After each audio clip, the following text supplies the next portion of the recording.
మనకి ఒకే ఒక కన్సర్న్ విరాట్ కోహ్లీ నుంచి ఒక బిగ్ ఇన్నింగ్స్ ఎక్స్పెక్ట్ చేస్తున్నారు. సో ఆబ్వియస్లీ పాకిస్తాన్ తో మ్యాచ్ అనగానే విరాట్ కోహ్లీ కూడా శివతాండవం ఆడేస్తాడు అనేది చాలా మంది అభిమానులు నమ్ముతూ ఉంటారు. అది చాలా సార్లు జరిగింది కూడా. సో మనం కూడా ఎక్స్పెక్ట్ చేయొచ్చు అనుకుంటా మేబీ దిస్ సండే ఫర్ విరాట పర్వం.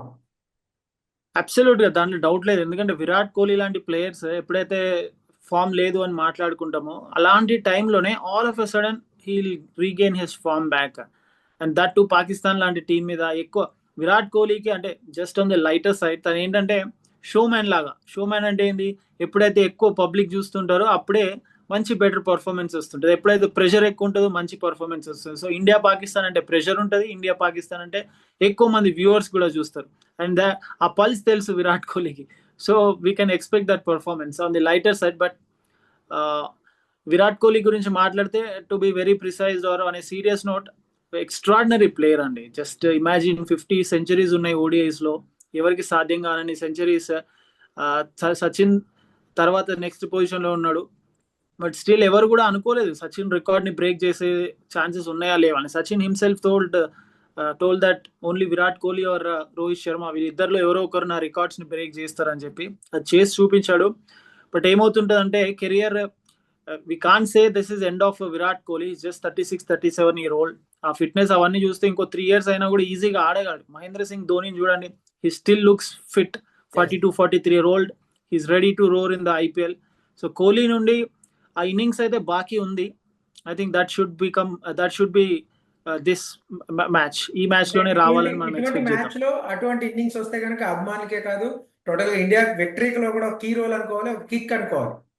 అందరికి విరాట్ కోహ్లీ ఎంజాయ్ చేస్తే ఎవ్రీబడి విల్ ఎంజాయ్ ఇట్. అటు Yes. బ్రాడ్కాస్టర్స్ ఎంజాయ్ చేస్తారు, బీసీసీ ఎంజాయ్ చేస్తుంది, ఫ్యాన్స్ ఎంజాయ్ చేస్తారు, టీమిండియా ఎంజాయ్ చేస్తుంది, and more over world cricket enjoy చేస్తుంది. Yes, yes. Okay. Coming to the middle order, Shreyas Iyer and KL Rahul was the key role for the middle order in last match అవును. లో కూడా బాగానే ఆడారు. So Shreyas Iyer గురించి మనం చెప్పుకుంటూనే ఉన్నాం regular గా. Is the consistent performer. So maybe Yeah. Middle order లో కీలకమైన పార్ట్నర్షిప్స్ శ్రేయస్ అయ్యర్ వల్ల రావచ్చు అనుకుంటా maybe. Shreyas Iyer, KL Rahul definite గా మిడిల్ ఆర్డర్ లో కీ రోల్ ప్లే చేస్తారు. జస్ట్ బికాస్ ఒక్క మ్యాచ్ లో ఇండియన్ టాప్ ఆర్డర్ సరిగా పర్ఫార్మ్ చేయలేదని చెప్పి మనం ఎక్కువగా అంచనా అంటే ఎక్కువగా అనలైజ్ చేయాల్సిన అవసరం కూడా లేదు ప్రస్తుత సిచ్యువేషన్ లో. ఓకే. ఎందుకంటే పాకిస్తాన్ లో షాహిన్ షా అఫ్రిది కావచ్చు, వీళ్ళందరూ బౌలర్స్ ఉన్నప్పుడు ఎప్పుడైతే మీరు ప్లేయర్స్ ఎక్స్ట్రాడినరీ టాలెంటెడ్ ప్లేయర్స్ ఉంటారో వాళ్ళకి అలాంటి bowlers, so world class bowlers, ఎక్కువగా ఇబ్బందికరంగా బౌలింగ్ చేసే బౌలర్స్ ఉన్నప్పుడు Yes. ఆ ఎక్స్ట్రా ఎఫర్ట్ అనేది పెడుతుంటారు బ్యాటర్స్. Yes.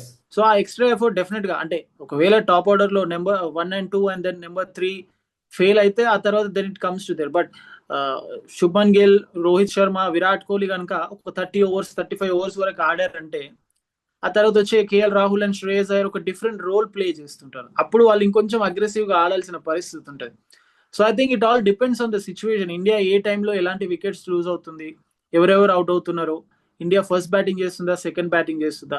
సో ఈ మిడిల్ ఆర్డర్ లో ఎస్పెషలీ శ్రేయస్ అండ్ కేఎల్ వాళ్ళిద్దరి బ్యాటింగ్ స్టైల్ ని మార్చుకోవాల్సి ఉంటుంది.